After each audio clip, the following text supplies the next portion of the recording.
The hunt for interesting exoplanets and life forms somewhere out there in the vast expanse of the universe keeps going. No stopping here. We're basically searching for a second Earth, a planet that's similar to our home, and where we could finally find some space friends. Hey, we're not picky. Any form of life is fine, even some bacteria-sized organisms. And this search has mostly been going on in the habitable zone around other stars. We call this the Goldilocks zone. That's a region where conditions are barely just right for liquid water to exist, whether we're talking about the surface of a planet or a moon. The hotter the star, the more space we get to explore, because its habitable zone spreads far away. And in terms of endless space that we yet know so little about, that's a lot of work. That's why we're fans of red dwarfs. There are hundreds of billions of stars in our galaxy, and probably around 80% of them are red dwarfs. These tiny stars are much cooler than our Sun. It means that their habitable zones are much smaller and closer to the star, so we know better where to look for planets. They're circling around their central star, and at some point, bingo, there it is. They pass in front of it and block out some of its light. The Kepler Space Telescope has already helped us find thousands of planets using this method, and most of them are orbiting around red dwarfs.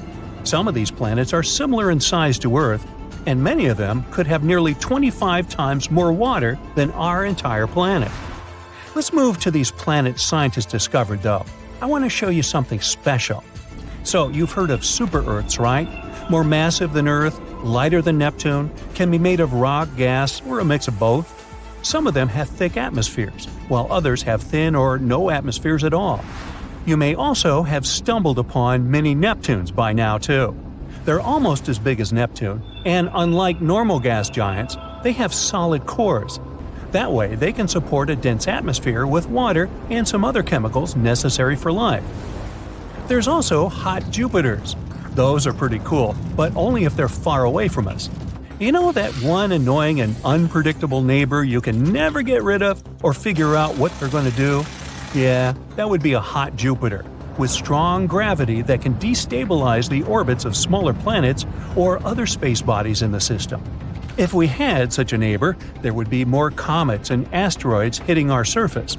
Luckily, our Jupiter's a good and peaceful neighbor that minds his own business, at least for now. But let's leave all these and many other planets out there alone now.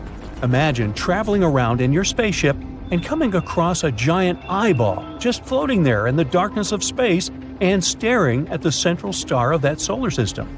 It's not a monster.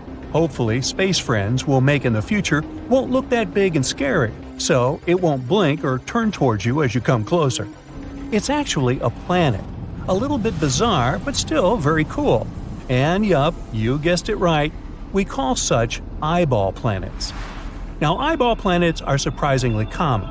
Plus, some normal planets can potentially turn into them too.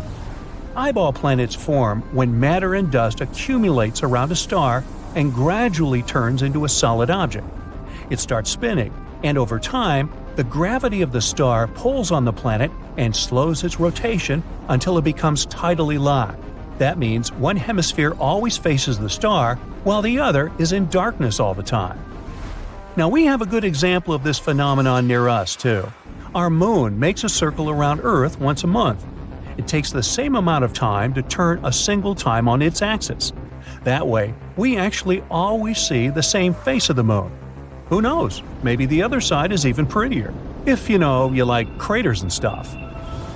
So, one of the most interesting things about eyeball planets is their appearance.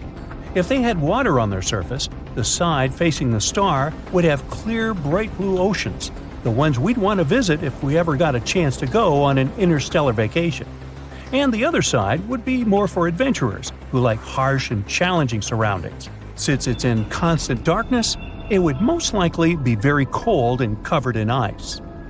We've discovered so many planets outside of our solar system in the last 30 years. Super-Earths are, of course, especially interesting. It seems that many of them are not that pleasant, since they're pretty hazy and cloudy. It means it's harder to spot any life there. But some scientists still think they're promising spots when it comes to finding life beyond our solar system. Eyeball super-Earths would be a good start. These planets are probably covered in large oceans. On the cold half, where the eternal night reigns, you'd experience Arctic conditions. Brr, I feel cold just looking at this. But the day side is my jam. Plus, it sounds promising when it comes to finding life. You know, with all that sunlight, oceans and stuff. One of the good examples where scientists are looking for life is an eyeball super-Earth that lies in a habitable zone of the closest star to our solar system, called Proxima b.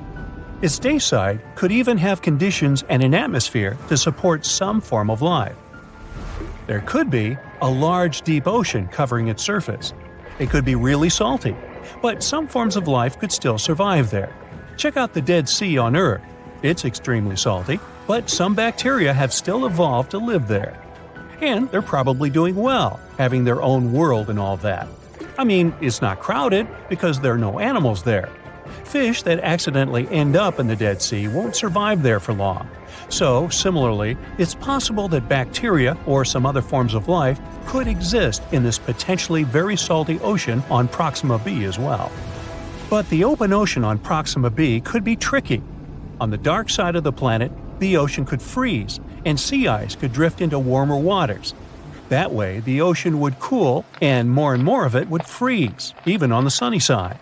The only way to prevent this global freeze-over would be an atmosphere with a lot of greenhouse gases like carbon dioxide.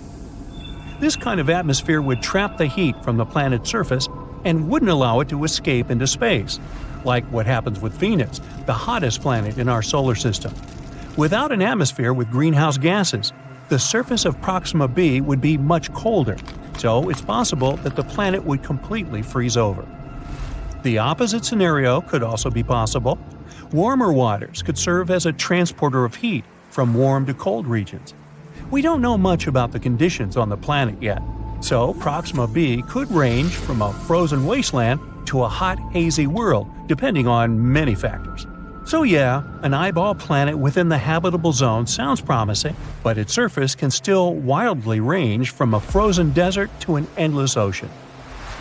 Some experts believe that drifting sea ice might cool many exoplanets out there, and they can't turn into eyeball worlds. Instead, many just become sad, dark snowballs, completely covered in ice. A cool spot to spend your interstellar winter holidays, but not a place where you'd hope to find life, unfortunately. Some studies show that even Earth may have gone through some snowball stages many times in history. One of those happened around 2.2 billion years ago. I wasn't around. While the other one hit the planet 630 million years ago. During these phases, all of our beautiful oceans were covered with snow and sea ice. Perhaps even the continents were just thick ice sheets, at least on the surface. Alright, enough with the freezy icy stuff. I need some hot chocolate. No one will hear your cry in space, or something like that. We've all heard this famous chilling phrase, and it's actually true. Space, for the most part, consists of a giant nothingness. There's a lot of, space in space. But this doesn't mean there are no sounds in space. In fact, there are plenty of them, and some of them can even make you shiver. Let's take a look at the scariest space sounds. First of all, how are cosmic sounds even recorded? Sound is just the vibration of molecules. When you scream, you make the molecules push each other furiously until they reach the ear of the person you're yelling at. Then these vibrations get transmitted to the brain, and we recognize them as something that you might need to apologize for. In other words, to hear something, we need molecules. And that's where things get complicated. There aren't any of them in space. The entire universe almost completely consists of a vacuum. No, not a Hoover. Absolute nothingness. However, the wizards from NASA still record space sound somehow. So how do they do it? The thing is, there are some types of waves that don't care about molecules. We regular folk can't perceive them without some special devices. These waves include, for example, radio waves. We'll need a radio or something like that to recognize them. And that's exactly what NASA's satellites do. They catch random radio waves. Thanks to their heroism, we can find out how different cosmic bodies sound. These satellites record a variety of waves, fluctuations of plasmas, magnetic fields, and other, stuff. And then scientists from NASA transform all this into normal soundtracks. And some of them sound quite frightening, to put it mildly. Let's take our magnetic field, for example. It surrounds our planet like an invisible shield, protecting us from all sorts of nasties, like radiation and solar winds. At the same time, we can neither see it, feel it, nor hear. Oops. Well, the last one is outdated. Scientists from the Technical University of Denmark took magnetic waves recorded by the ESA swarm satellite. They converted them into an audio track and got a pretty creepy result. Now, to be honest, it sounds more like an eerie entity stalking you in the middle of the night. And if you remember the maps of Earth's magnetic field, it starts to feel like a spider crawling nearby. Ew. And this isn't the first strange sound that we caught on Earth. Recently, we caught another weird radio emission from space. Scientists found out that the repeating signal came from somewhere very far away, like billions of light years away from us. Such fast radio bursts usually lasted no longer than a few milliseconds, but this one was unique. It lasted about 3 seconds, basically thousands of times longer than usual. And at the same time, the signal was very precise, so much so that scientists even compared it to a heartbeat. Scientists believe that this signal is caused by pulsars, or neutron stars. One time, Nikola Tesla caught something similar, but unfortunately, at that time, we didn't know about such things as pulsars, so Tesla was sure that he had caught a message from some extraterrestrial life. It's a pity that the truth turned out to be much more boring. But let's move on from the Earth to the Moon. In 1969, the astronauts of the Apollo 10 mission, the spacecraft that made the final test flight to the Moon, flew past its surface. And then they caught some strange signals coming from the dark side of the Moon, the side that we never see because the Moon is tidally locked to us. The sound was so weird that the astronauts weren't even sure whether to report it to NASA. They were afraid they wouldn't be taken seriously, and maybe even not allowed to participate in the next space missions. Here's what it sounded like. But according to NASA, it's not some creepy extraterrestrial music at all. These may just be some radio waves that affected each other because of their proximity, although the astronauts who heard it for the first time probably felt a little creeped out. Let's move to the other planets. Now, 40 years ago, scientists actively explored the surface of Venus. They sent as many as 10 probes there, which were supposed to capture audio and video shooting from the surface. Now we know what Venus, which could easily destroy us at any attempt to even get close to it, sounds like. Horrifying. And you wouldn't expect anything else from the most dangerous planet in the solar system. Unfortunately, Venus is even more toxic than the average Twitter user. So these probes didn't last too long. They heroically arrived on a planet and soon broke down. Next one is Jupiter. This space giant, which is 11 times larger than the Earth, never fails to scare us. One of NASA's probes, Juno, flies around Jupiter every few weeks. The probe is moving at a tremendous speed, 130,000 miles per hour. One day, Juno caught one of the strongest invisible signals it had ever encountered. This was the point at which the mad solar wind came into conflict with the magnetic field of Jupiter. It kind of sounded like a cosmic boom. The original sound lasted 2 hours, but it was compressed to a few seconds. It actually sounds more like a collision of a sea wave and a rock. But here, in terms of horror, Jupiter surprisingly loses to one of its small moons, Ganymede. In 2021, the Galileo space probe flew past Ganymede, and during its flight, it received a rather strange recording. These sounds are satellite radiation, and it's unclear whether it sounds like a cozy sunny day in the jungle or like thousands of bats waiting for you in the night. Next one is Saturn. This signal was caught by the Cassini-Huygens Automatic Interplanetary Station, which was launched into space in 1997. When flying past Saturn, Cassini recorded a pretty scary sound. This terrifying cry of thousands of souls is actually just some radio waves. They aren't too different from what the auroras emit on Earth. A little later, Cassini received another recording. the sounds made by lightning and thunderstorms on Saturn. They sound pretty interesting, too. More like popping corn or a Geiger counter, right? But that's just because these lightning strikes have a crazy frequency. Moving on from the solar system to outer space. The famous Voyager 1 was launched back in 1977 and continues to send us data even 40 years after its launch. In 2012, it left the solar system and entered interstellar space. And then, while abandoning its home, Voyager 1 detected the sound of plasma waves. The original recording lasted 7 months, but fortunately, scientists felt sorry for us and reduced it to 12 seconds. It isn't really eerie, but is still kind of unsettling. And although it feels like nothing can beat Saturn's horrors, let's end this tournament with one of the scariest objects in the universe, a black hole. This sound was recorded by the Chandra Space Telescope. While studying a cluster of galaxies in the constellation Perseus, they discovered something strange. Some undulating movements appear from the center of the cluster. They spread out in all directions, like circles on the water. Scientists have suggested that this was caused by a supermassive black hole. The thing is, black holes don't always devour space objects entirely. Sometimes they kind of spit them out.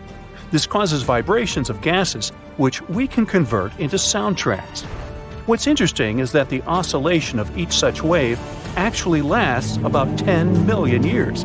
You're just listening to a very accelerated recording. Scientists have reduced the delay between oscillations by about 144 quadrillion times. So let's check it out. This is probably the eeriest sound from the whole list. Nothing too loud or wild, but there's something dark and disturbing about it. Now, those were the scariest space sounds captured by NASA. To be fair, most of them sounded creepy simply because they're radio waves, but it's still fun to get spooked sometimes. Very recently, astronomers have found 3 potential super-Earth planets orbiting a somewhat close orange dwarf star. The term super-Earth is used to describe a planet beyond the solar system with a mass higher than that of Earth but below those of the ice giants of the solar system, Uranus and Neptune. An international team of researchers, led by Dr. Shweta Dalal from the University of Exeter, found that the exoplanets were orbiting star HD 48498, which is located around 55 light-years away from Earth. The planets travel around their star in 7, 38, and 151 Earth days, respectively. The study describing these findings appeared in the journal MinRes on the 24th of June, 2024. The coolest thing here is that the outermost exoplanet candidate orbits in the habitable zone of its host star, and the conditions there might be comfortable enough for liquid water to exist on the surface without boiling or freezing. Such habitable regions around stars are also known as the Goldilocks zone and are believed to be ideal for potentially supporting life. Another reason this discovery is so important is that the orange host star is like our Sun. But since it's an orange dwarf, it produces less radiation than our yellow dwarf star. It's also the closest planetary system to host a super-Earth in the habitable zone of a Sun-like star, which makes this discovery super exciting. It can help us move forward in our quest to locate habitable planets around solar-type stars. Who knows? Maybe this planet will be our new home one day. These potential super-Earths were detected thanks to the HARPS and Rocky Planet Search Program. Throughout a decade, the team taking part in this research has collected nearly 190 high-precision measurements using special equipment. By analyzing the spectrum of light coming from a star, astronomers can figure out whether it's moving toward us, this is known as blue shift, or away from us, that's what we call red shift. And still, to make sure their findings were correct, the team used lots of different methods and comparative analysis. Everything confirmed their conclusions. There indeed are 3 planetary candidates with minimum masses ranging from 5 to 11 times the mass of our home planet. The team also believes that the proximity of the star, together with the outermost planet's favorable orbit, can make this system a great target for future studies. Hopefully, further research will open doors for our understanding of planetary systems and the potential of life outside our solar system. Scientists have already discovered more than 5,000 exoplanets, which are planets outside the solar system, since the first such world was confirmed orbiting a Sun-like star in 1995. To find those distant planets, astronomers use different equipment, like NASA's Kepler Space Telescope, launched in 2009. Its mission was to find as many Earth-like planets dwelling in the Milky Way galaxy as possible. But it's not the only instrument used for searching exoplanets. Anyway, now let's look at the most exciting and promising of these worlds. Gliese 667 cc is a mere 22 light-years from Earth. But even though it seems close, it's still around 129 trillion miles away from us. The planet itself is around 3.8 times as massive as Earth and completes one orbit around its host star within 28 days. In other words, a year on that Earth-like planet is 13 times shorter than a year on our planet. Luckily, the star is a cool red dwarf, so the exoplanet most likely lies in its habitable zone. But there's still a chance that this world might be regularly baked by the flares coming from its parent star, which is not cool on many different levels. Kepler-22b is way further away than the previous world, more than 600 light-years away from our planet. It was the very first Kepler planet found in the habitable zone of its star. This world is larger than Earth. It's about 2.4 times our planet size. Sadly, we still don't know whether this planet is rocky, liquid, or gaseous. The orbit of Kepler-22b is similar to Earth's. It takes the planet 290 days to orbit its G-class star, which is kind of like our Sun. But this star is smaller and colder than ours. Another Kepler planet, this time it's Kepler-69c. It lies a whopping 2,700 light-years away from us. This world is also almost 70% larger than Earth. Researchers know nothing about its composition, but they found out that the planet needs 240 days to complete one orbit. This makes its position in its system like that of Venus in our solar system. At the same time, this world might be more habitable than Venus since its host star is a bit less luminous, 80% of our Sun. TOI 733b is a recently discovered world. It was found in 2023.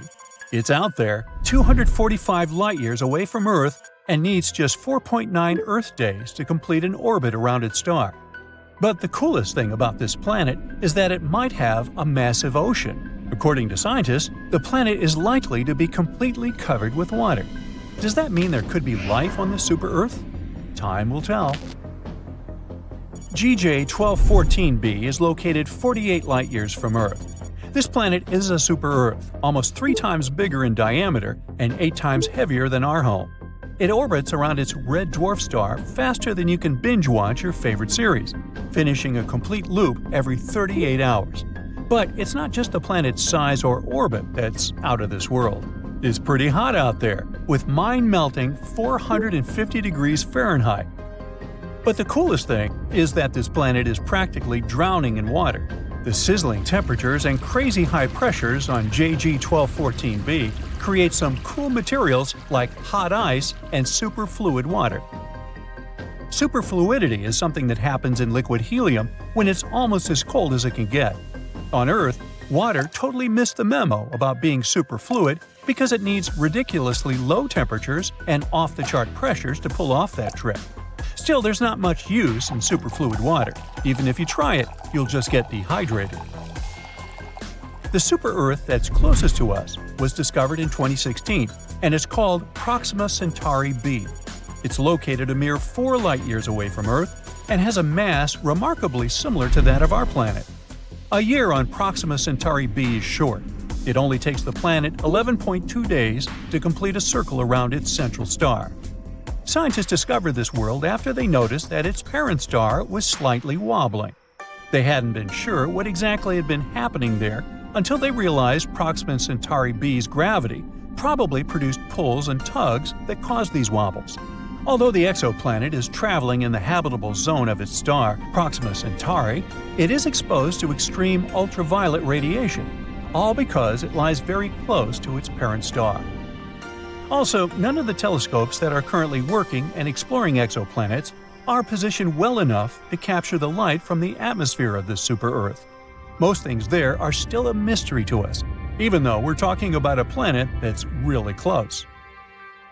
Super-Earth TOI 715b orbits a red dwarf, a star smaller and cooler than our Sun. At the moment, such stars remain prime candidates for finding habitable planets orbiting them.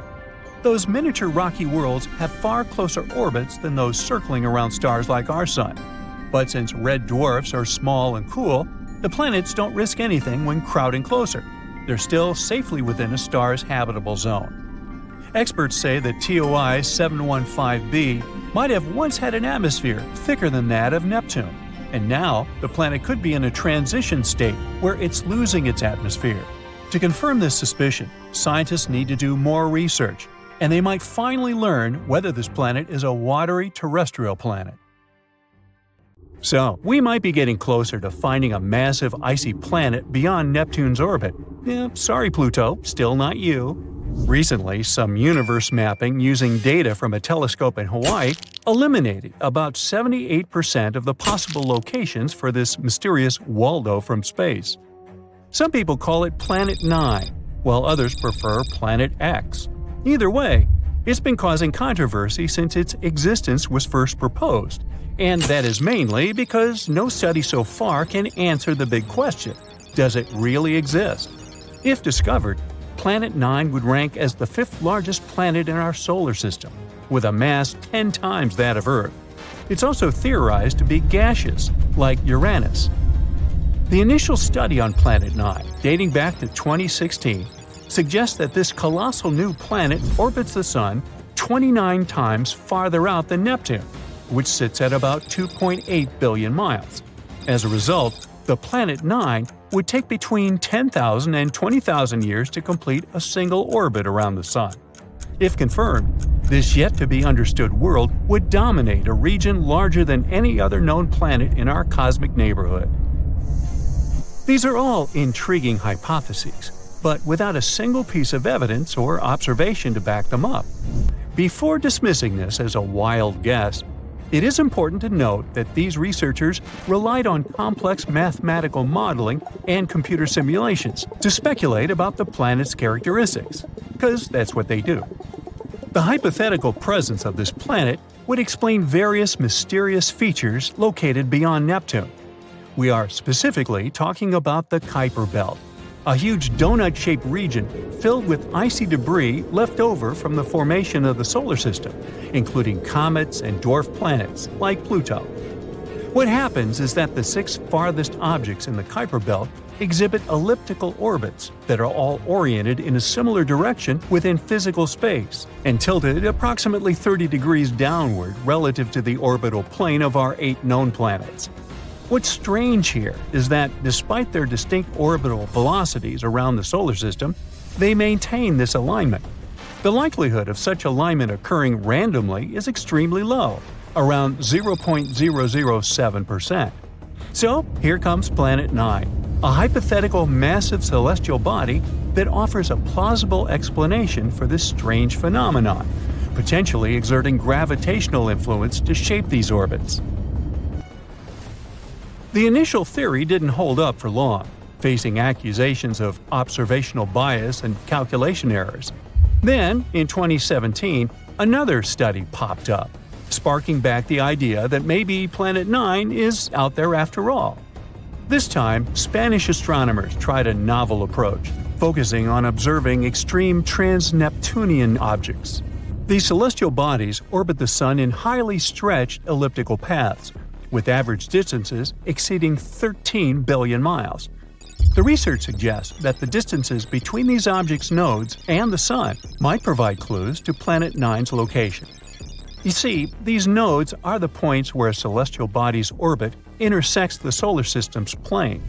When these objects reach these points, they're more likely to interact with other solar system bodies, potentially causing significant changes in their orbits or even collisions. So, if the trajectory of these extreme trans-Neptunian objects remains stable, everything's fine.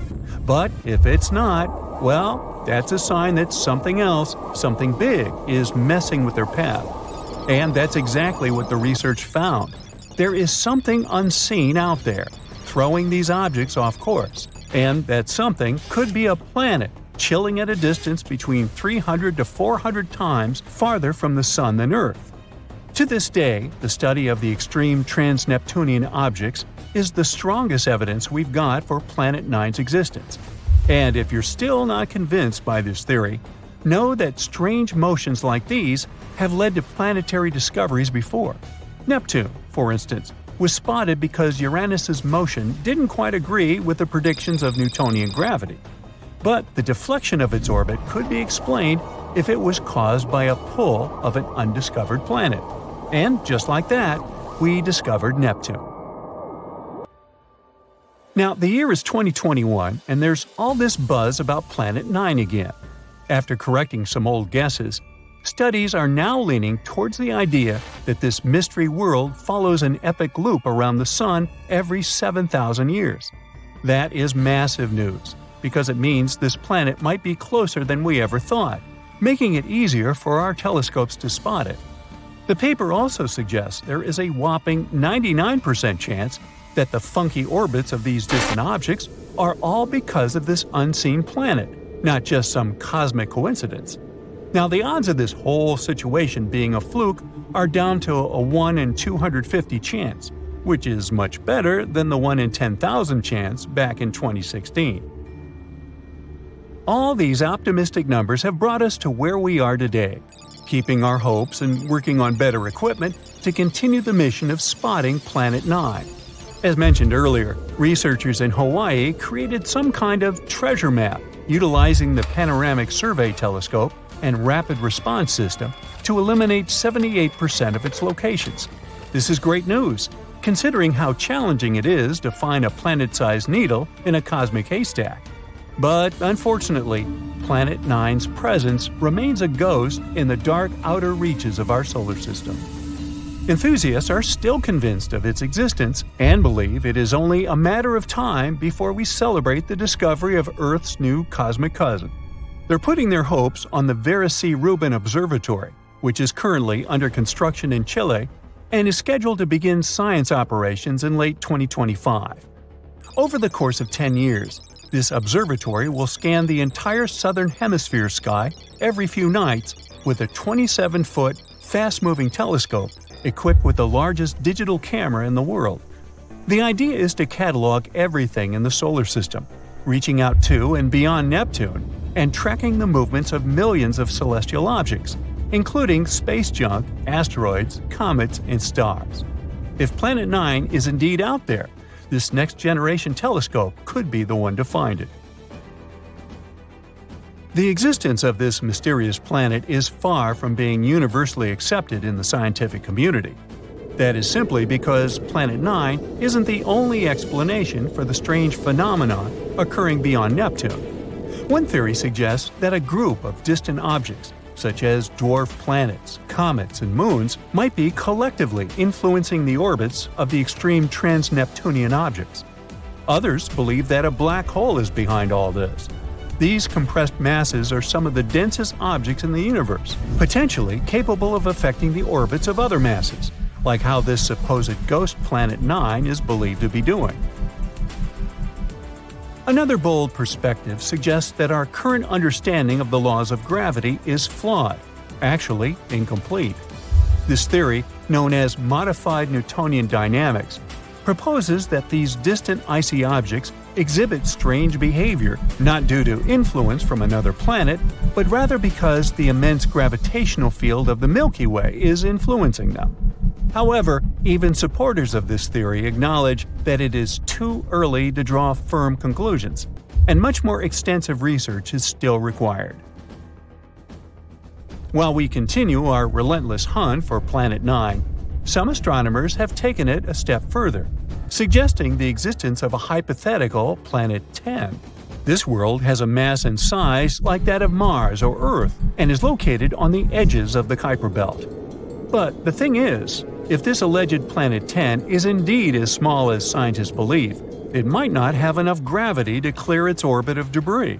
And that is pretty similar to what happens with Pluto, being one of the reasons why it got into trouble back in 2006. So yeah, it's better not to get too excited. This supposed Planet 10 might end up classified as another dwarf planet. Hey, it's possible that Jurassic World is not just a fantasy. Dinosaurs could really be walking, swimming, or flying around somewhere out there, but not on Earth.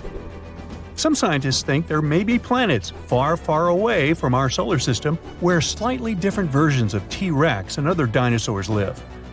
They got the idea based on the fact that our planet used to have about 30% higher oxygen levels than today.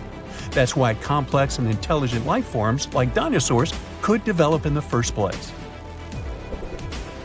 They also want to explore basic building blocks that are the reason why we have life on Earth. These building blocks are something we know as amino acids. They make proteins, sugars, and genetic material, RNA and DNA. They're consistent and mainly exist in one shape or orientation. There are two ways they can be oriented, right and left. That means they mirror each other, just like our hands. It's something we call chirality. For life to exist, proteins must have one form, which means they can be oriented right or left. On our home planet, almost all living things, from the smallest bugs to whales and elephants, have amino acids with a left-handed orientation. We're not exactly sure why things are set that way, but there's a theory that's because of meteorites that crash-landed on Earth 4 billion years ago. They brought specific kinds of amino acids and some other organic materials to our planet, and somehow set the pattern we have today. Maybe we could use special telescopes we created to search planets, especially those where conditions are similar to how they used to be on Earth back in time when dinosaurs existed. In that case, it would be better to watch them from a safe distance, because, considering what they might look like, researchers say it might be a safer choice. That's a cool idea, but it's still very tricky. The history of life on our planet, especially that of dinosaurs, involved many catastrophic events and mass extinctions. There's always more room for new theories about dinosaurs. One of them says oil comes from dinosaurs. Interesting, but not true. Oil formed from the remains of sea animals and plants from millions of years ago. This was way before dinosaurs appeared. Tiny organisms ended up at the bottom of the sea. As bacteria decomposed animals and plants, they removed most of the oxygen and some other elements from them. It left behind only a sludge, which was mostly made of hydrogen and carbon. As time passed, those remains became covered with many layers of silt and sand. When the depth of the sediment increased to 10,000 feet or even more, heat and pressure turned the remains into natural gas and crude oil. It's possible that dinosaurs lived or fell in the sea and later became petroleum in the same manner. But no one has ever found crude oil containing their skeletons. So this is just an unproven theory. Then there's the feathered dinosaur theory, which, unlike the previous one, seems to have more foothold in reality. Back in 2010, researchers found evidence that 100 million years ago, there had been a dino species with ginger feathers. Another group of scientists claimed there had been a different species from 150 million years ago. Those dinos had freckles and reddish-brown feathers on the tops of their heads. The color patterns probably had their purpose. Maybe it was a way to communicate with other representatives of their species or to attract mates. But years later, scientists studied the Microraptor, also called a feathered dinosaur. They realized it had probably been more like a bird than a dinosaur. The key point is how birds replace their feathers. Birds that fly have to replace their feathers in a specific order, otherwise they won't be able to fly very well. And the Microraptor's fossils showed that this creature had changed its feathers in a similar pattern. So they're not really sure which category this animal falls into. Dinosaurs that had feathers shed a lot of their skin piece by piece, like dandruff. Hey Bob, looking a little flaky there. Need a new shampoo? Yeah, they didn't shed their skins like lizards do, as if they take off an old suit. When we talk about dinosaurs, we usually don't picture them as social creatures, more like isolated ones similar to lizards. But some researchers discovered an 80-million-year-old collection of clutches in the Gobi Desert. It means there were colonies of dinosaurs that protected their nests and guarded their young, similar to birds. Crocodiles are known for doing that too. Pterosaurs were flying dinosaurs, and pelycosaurs were fin-backed ones. Some studies have shown that these two species used their exaggerated head crests and sails or fins to get to their potential partners. There are many theories about their crests and what they were needed for, though. Some experts believe that was how dinosaurs regulated their temperature. Others think they needed a crest to steer through the air. It's hard to say anything for sure since their fossils are rare and they don't have living descendants. But the most likely option is that the crest had the same purpose as a peacock's tail and was used for selecting mates. The bigger the crest, the more chances a pterosaur had to get a partner. You know theropods, those scary meat-eating predators that are shown in most dinosaur movies? Well, they might have enjoyed eating plants way more than tearing flesh. Not all of them, but it's possible that many of them weren't as fierce as we might think. Those big scary ones, like T-Rex, could be exceptions rather than the rule. The thing is, movies show these creatures to be way faster than they probably were in reality. They could probably run just a little bit more quickly than the average human runner. Scientists study the diet of coelurosaurs. Those seem to be the closest relative to birds. It was hard to figure it out because some of the dinos from this group had peg-like teeth, or in some cases, no teeth at all. To understand what they ate, researchers had to look for direct evidence and check if there was anything in their stomachs. And after they discovered certain things, including a beak with no teeth, they realized these fellas had followed a vegetarian diet most of the time. Even some famous ones, such as velociraptors, could be just innocent plant eaters and not terrifying beasts from Jurassic Park and our childhood nightmares. Over 10 years ago, scientists found fossils of a small dinosaur. It was a creature as big as a parrot with long legs. It came from a family with some of the most famous predators we know about, such as T-Rex and Velociraptor. Most dinosaurs that lived on land had 5 fingers, but later some of them ended up with fewer fingers. This new one they discovered was special because instead of having 3 fingers, which was more common for its family, it had just 1 finger with a sharp curved nail at the end of each front limb. This creature probably used this 1 finger to dig into insects' nests to feast. Even though we know all about the asteroid that wiped out dinosaurs, some have other theories. One paleontologist even had an idea that dinosaurs had possibly reached their end because they had been eating one another. This especially worked for ancestors of fierce, scary predators such as the Tyrannosaurus rex. It's possible they ate so many eggs of other dinosaurs that many species just went extinct. Once they started eating the eggs of very big dinos that we know as sauropods, it's possible they started getting bigger too. And no dinosaur mother could stop them from eating her eggs because she couldn't be around all the time. There were other big predatory animals that ate eggs, even early mammals. But in any case, later research showed dinosaurs couldn't have eaten enough eggs to have caused mass extinction. And that's all I have to say about that. Perhaps we've all stopped to think at one point about what it would be like to live on another planet. I know I've had days like that. Gotta get away. And maybe even interact with other types of creatures that already live somewhere else in space. These days, such ideas sound more like something from a science fiction book.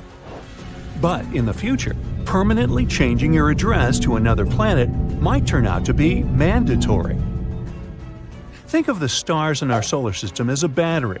Billions of years from now, its energy will be gone.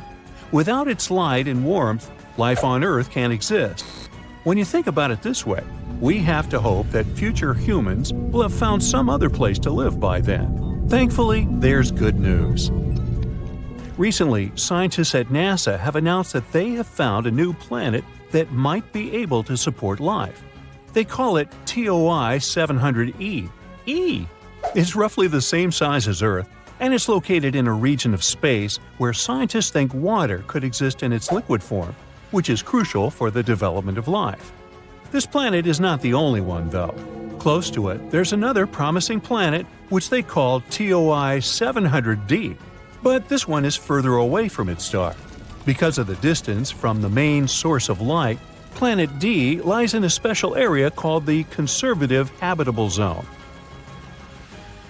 In simple terms, scientists aren't sure whether life might exist on this one, but they don't exclude such a possibility.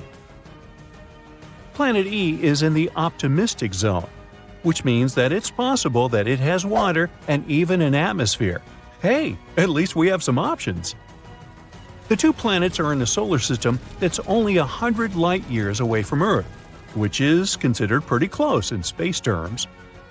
NASA found these planets by watching the light from the star and measuring how it moves when a planet passes in front of the star.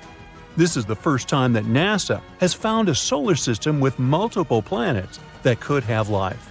So far, scientists have found over 5,000 exoplanets, and they think there could be at least 10,000 more. Specialists at NASA are looking into the ways to figure out if any of these planets could harbor life.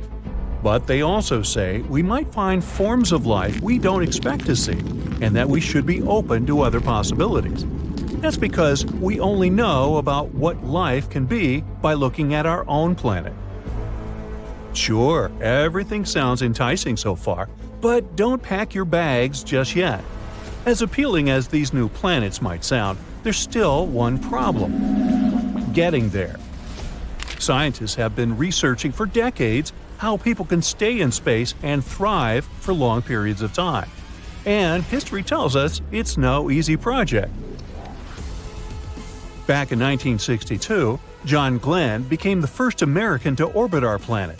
To circle Earth a mere 3 times, he had to go through months of technical and physical preparations. These days, advanced technologies help us investigate Mars better, and scientists have figured out that there is water and materials on the red planet that may be useful to people. It has sparked the idea of sending people to Mars to live there, just to begin with. The first manned Mars mission is scheduled for the late 2030s or early 2040s, if everything goes well. The plan is for this to be a round trip, but even if NASA manages to plan everything well, the round-trip journey will still take about 500 days. It all depends on Mars and Earth's positions in their orbits around the Sun. One of the biggest problems with living on Mars is gravity. For starters, the astronauts will arrive at the red planet after months of living in microgravity. It means it could take them a lot of time to physically get in shape before they could start exploring. That's because living in microgravity conditions heavily affects the human body.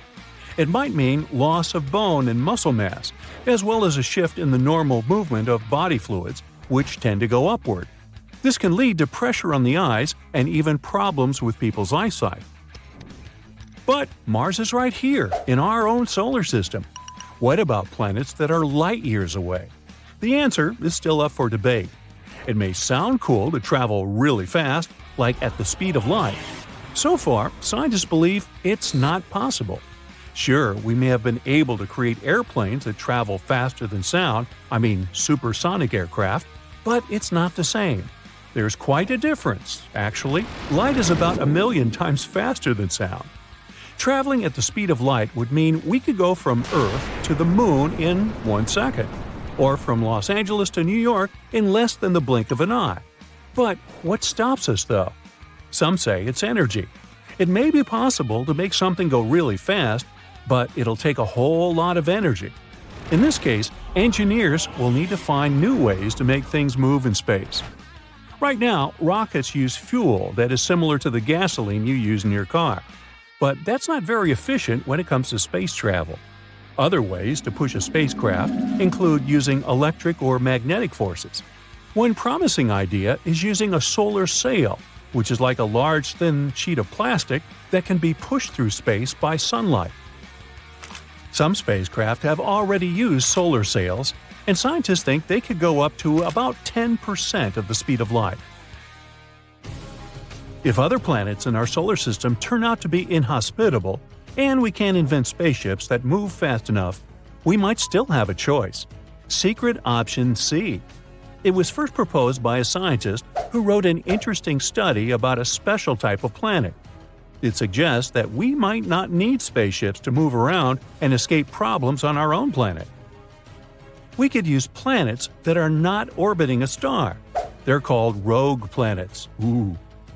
Instead of gravitating toward a star, these lonesome space objects simply drift alone through space, doing their own thing. Think about it this way. Moving to Mars is like moving to an already furnished house. Regardless of how nice it would be, you would still have to adapt to it. You'd have to get used to how much light gets in through the windows every day, and to climbing up and down the stairs to get to the living room. Moving to a rogue planet means we'd start from scratch, building our own house from the ground up, perfectly adapted to our needs. Free-floating planets are usually seen as cold, dark, and not suitable for life. But if they have underground resources, they can be useful. They offer a constant surface gravity, a lot of space, and resources. They can also provide water and protection from space radiation. If we become an advanced enough civilization, we might be able to control the planet and even create new types of energy. So the next question would be where we could find such a rogue planet. It's hard to know how many of these there are in the universe, but scientists have found a bunch of them in one region of the Milky Way galaxy. Some rogue planets have been kicked out of their own solar systems because they were bad. No, not really. It was because of gravity, while others might have formed on their own. Either way, we don't want rogue planets to get too close either, at least not in the near future. The chances of a rogue planet entering our solar system are extremely low. But if it did, it could mess things up for us. Depending on its size, a rogue space object might divert other planets off of their course around the Sun, which could alter their exposure to light and warmth. And if it crashes into the Earth, well then, that would be a bad thing too. Our solar system might have some more planets up its sleeve. We know about 8 official planets, but they're not the only ones that survived the chaotic formation of our solar system 4.5 billion years ago. Astronomers say there are 3 categories of planets in our solar system. We're in the first one, the 4 rocky inner planets, Mercury, Venus, Earth, and Mars, that peacefully orbit the Sun. They're located within the main asteroid belt that separates Mars from Jupiter, which is in category number 2. That one's a group of planets in the outer solar system, the gas giants, Jupiter, Saturn, Uranus, and Neptune. These planets have huge amounts of ice and gas around what scientists believe to be their rocky cores. The third group lies beyond the area where our local planets are, somewhere further than Neptune. It's the realm where you'll find dwarf planets such as Pluto, Eris, and Sedna, and many smaller space bodies like comets. But new findings say there could be something else lurking in the dark, besides dwarf planets and tiny space bodies. Maybe even a new planet! Models scientists made say that our solar system used to have 1 or more rocky planets, the size of Mars or Earth. Over time, these rocky wanderers interacted with the wide gravity fields of our gas giants. This kicked them into a far-out orbit, away from the neighborhood. The question is, if one of those Mars-sized planets survived and could really be somewhere out there. Scientists have made simulations to see what potentially happened. These showed that in half of such cases where planets interact with the gravity of gas giants, they get ejected into interstellar space. In the remaining half, there's this one rogue planet left in an orbit similar to the ones the Kuiper Belt objects are following. There's only one thing left to do now: find it. Astronomers found the loneliest planet in the universe. They were trying to find distant brown dwarf stars, or failed stars, ones that never become massive enough to start shining. Stars are born with big masses, which means they also have strong self-gravity. The star squeezes in on itself. That causes high internal temperatures and enables the star to shine. But instead, they found a lonely wanderer, CFBD SIR 2149. The planet is between 50 and 120 million years old. and has a surface temperature of 750 degrees Fahrenheit. Compared to stars, that's cold. At first, scientists thought it could be a brown dwarf star, but in that case, it would be way older. This starless planet floats around through space, passing only 130 light-years away from our planet. Our galaxy, the Milky Way, is 100,000 light-years wide, so that's relatively close. The Lonely Traveler is actually a gas giant, 4 to 7 times bigger than Jupiter. Maybe it was kicked out from its own solar system because of gravitational forces, or getting into another planet's orbit. Or it was formed away from its parent star. Far beyond Pluto, on the edge of our solar system, there's a space body about as big as Pluto, but a little bit colder and way denser. It's probably a big rocky body covered in a thin icy mantle. It's the dwarf planet Eris. Both Pluto and Eris occupy the Kuiper Belt, which is the distant ring of frigid space bodies that lies beyond Neptune. A day there lasts 25.9 hours, pretty similar to Earth. But Eris circles our sun in the distance 3 times farther than Pluto, which means its year is pretty long, 557 Earth years. Eris has a bright, icy surface. It's one of the most reflective bodies in our solar system. It bounces back more than 95% of the light that strikes it. Somewhere out there, even farther, there's a super Saturn, J1407b, much larger than Jupiter or Saturn. It's an exoplanet, which means a planet that orbits a star other than our Sun. Super Saturn is 434 light-years away from Earth in the constellation of Centaurus. It's the only exoplanet we know about with rings similar to Saturn. It actually has a huge ring system, 200 times bigger than Saturn's rings. There are more than 30 rings, each of them tens of millions of miles in diameter. There are gaps in the rings, which means there could be some interesting satellites, exomoons, around. If this super Saturn could swap places with our regular Saturn, its rings would absolutely dominate our sky. You could look up and easily see them. The view would be amazing because they would appear much bigger than a full moon. Scientists have found thousands of planets outside of our solar system. Some are dense as iron, while others are airy and light. And then there's the water world, GJ1214b, a steamy world, bigger than Earth and smaller than Uranus, 40 light-years away from us, in the constellation of Ophiuchus. It's a watery planet surrounded by a thick atmosphere, 2.7 times Earth's diameter, and almost 7 times heavier than our home planet. It was most likely formed somewhere farther from its star, where there was plenty of water ice, but later migrated to where it is today. Its surface temperature is 440 degrees Fahrenheit, which is too hot to host life like on Earth. It also has much less rock and much more water than our planet. Imagine a planet with no land, but only endless oceans covering all of its surface. High pressures and temperatures would form things like superfluid water or hot ice, some pretty exotic materials that we can't see on our planet. Gliese 436b. It's a Neptune-sized exoplanet 30 light-years away from our planet in the constellation of Leo. It makes one full orbit around its star in a little more than 2 days. This planet defies the laws of physics. It orbits its star, Gliese 436, which is smaller, cooler, and less luminous than our Sun, at a distance 15 times closer than Mercury is to the Sun. When we typically think of ice, we picture a frozen cube. But this planet has an icy surface, even though the temperature there is 980 degrees Fahrenheit. This temperature is way above the melting point, but the ice remains solid and burning hot. This happens because of very strong gravity. It compresses the water vapor in the atmosphere into solid ice. The pressure here doesn't allow the ice to melt, no matter how hot the surface is. Now imagine being on a mysterious planet and it suddenly starts raining sapphires and rubies. One distant exoplanet, HAT P7b, a gas giant 1,000 light-years away from Earth in the constellation of Cygnus and 16 times bigger, has specific weather and pretty violent storms. Rubies and sapphires are scattered across the planet when it's raining. On the planet's night side, there's a high amount of corundum in the atmosphere.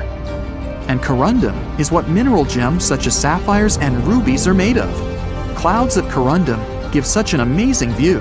The planet is plagued by severe winds that often turn into powerful storms that push huge masses of those clouds across the planet. Although the planet is uninhabitable, it would certainly be cool to come there and pick up some gems. Still, the weather is pretty wild.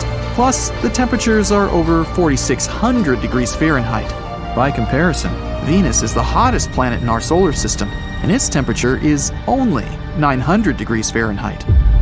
Looking over the expanse of space, you can see a beautiful little blue dot in the endless darkness.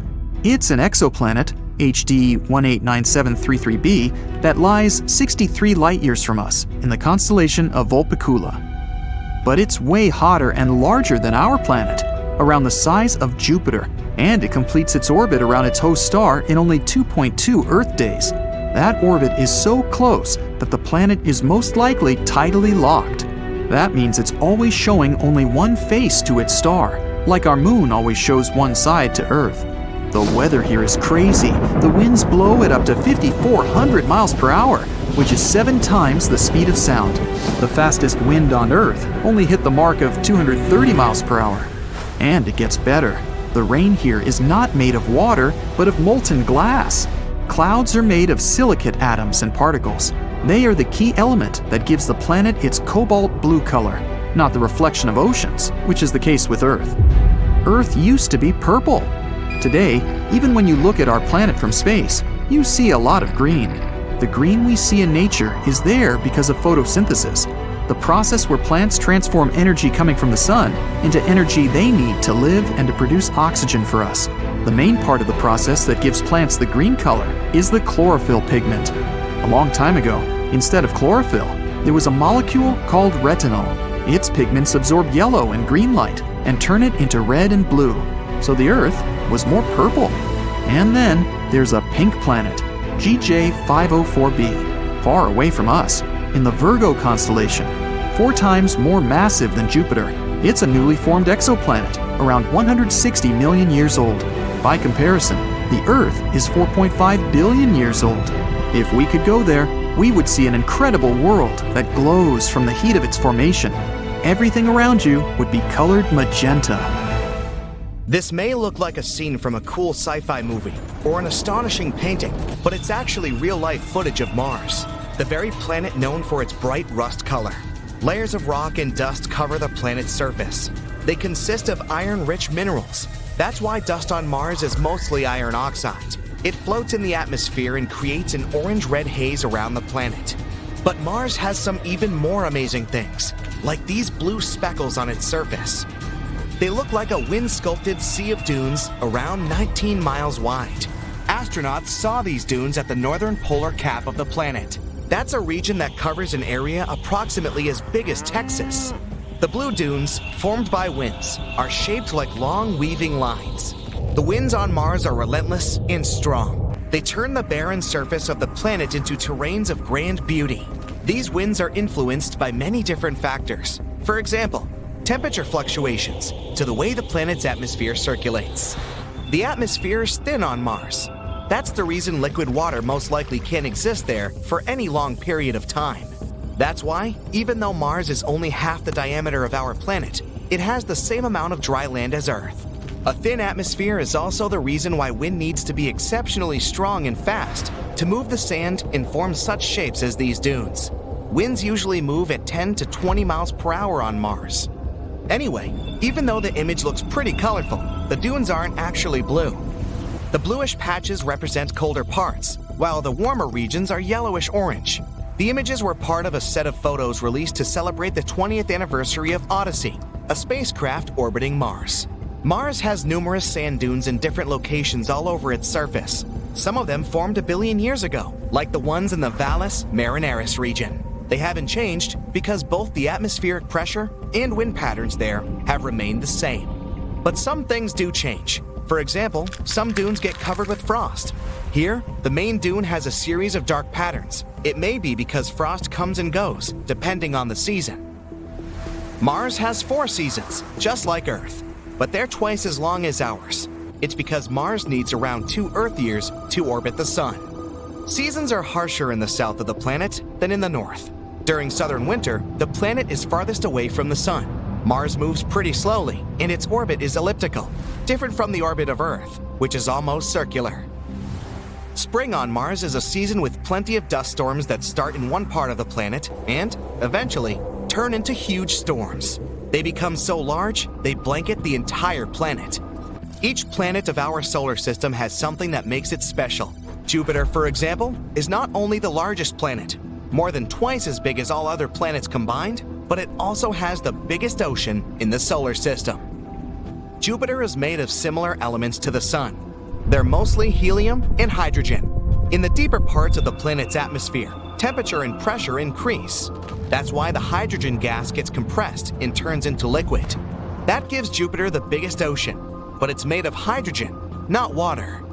There's also a theory that somewhere halfway to Jupiter's center, the pressure increases so much that electrons start getting squeezed out of hydrogen atoms. This allows the liquid to conduct electricity as effectively as most metals do. Jupiter is rotating fast, which creates electrical currents and generates a strong magnetic field. But as a gas giant, the planet doesn't have a firm surface. The planet's swirls and stripes are cold, windy clouds of water and ammonia. Jupiter also has the iconic Great Red Spot, which is an insanely large storm with crimson-colored clouds spinning counterclockwise. Winds there are way faster than any hurricane on our planet. The Great Red Spot has slightly changed throughout time and is currently bigger than our planet. It's 1.3 times as wide as Earth. Scientists have discovered that its roots extend more than 200 miles into Jupiter's atmosphere. A regular tropical cyclone we see on our planet can only extend 9 miles from the top to the bottom of the storm. These days, the red spot is becoming smaller and taller at the same time. Jupiter also has dozens of moons and a couple of rings, but unlike Saturn's rings, these are quite faint and mostly made of dust, not ice. Also, there's a salty ocean under the surface of Jupiter's biggest moon, Ganymede. It's hidden below a thick icy crust. It's likely to contain more water than all surface water reservoirs we have on Earth combined. The theory says this ocean is around 60 miles deep, 10 times greater than the deepest point of our planet's oceans. Jupiter and Saturn contain 10 million tons of precious stones. The pressure inside these planets' atmospheres can actually turn carbon into small pieces of diamonds. If you put these diamonds under extreme temperatures and pressure, they can melt. This would probably result in some sort of diamond rain. In the beginning, our solar system was just a swirling cloud of gas and dust. It eventually developed into a spinning disk with the central star in the middle. Almost all planets in our solar system move counterclockwise around the Sun. Venus is the only planet that rotates in a clockwise direction, and Uranus rotates on its side. These planets are most likely different because long ago, huge asteroids collided with them and kinda knocked them off their course. There's a chance Venus could be a habitable planet. It's definitely not a place you'd want to live now, not with its sulfuric acid clouds and tremendous atmospheric pressure. It's 90 times greater than that on Earth. Add here insanely high temperatures. The conditions on Venus are very unfavorable for people. At 863 degrees Fahrenheit, Venus is hotter than Mercury, even though it's further away from the Sun. This happens because there's too much carbon dioxide in Venus's atmosphere. It traps heat, which causes the temperature to rise way higher than it's supposed to. But simulations show that around 700 million years ago, Venus might have been a nice place with moderate temperatures and liquid water. Those conditions were slightly similar to those we have on Earth now. Uranus is not a gas giant. It's actually made of ice. The atmosphere contains methane, which makes the planet look blue. It has 27 moons, 2 sets of rings, and lots of ice in its atmosphere. A day on Uranus lasts just a little bit over 17 hours. That's how long it takes the planet to complete a single rotation on its axis. But its tilt is so pronounced that most of the time, either one or the other pole is pointed toward the Sun. That's why the daytime length at the North Pole is almost half a year, and a year on Uranus is as long as 84 years. If you lived on Uranus closer to its North Pole, you'd be able to see the Sun in the sky for 42 years. That would be the summer. After this, the Sun would go down, and you'd have to live the next 42 years in the darkness. It'd be the winter on the planet. Neptune is the most distant and the smallest of the gas giants. The gravity on the planet is similar to the one we have on Earth, but you wouldn't be able to stand on Neptune's surface. It's gas, not solid land. Triton, the biggest of the planet's moons, orbits Neptune in a very unusual way. It moves backward compared to the rest of the planet's moons. Triton is also slowly spiraling inward toward Neptune. One day, billions of years from now, it's likely to get torn apart by the planet's gravitational forces and become just a ring around Neptune. This ring will continue being pulled inward until it eventually crashes into the planet. Pluto is a dwarf planet, and a year there lasts 248 Earth years. But even though it's not even a planet, Pluto still has several interesting things to offer, like floating mountains. Pluto's nitrogen glaciers carry countless isolated hills, each up to several miles across. They're likely to be fragments of water ice from the dwarf planet's surrounding uplands. Nitrogen ice is denser than water ice, so scientists think water ice hills float in a sea of frozen nitrogen, just like icebergs in the Arctic Ocean here on Earth.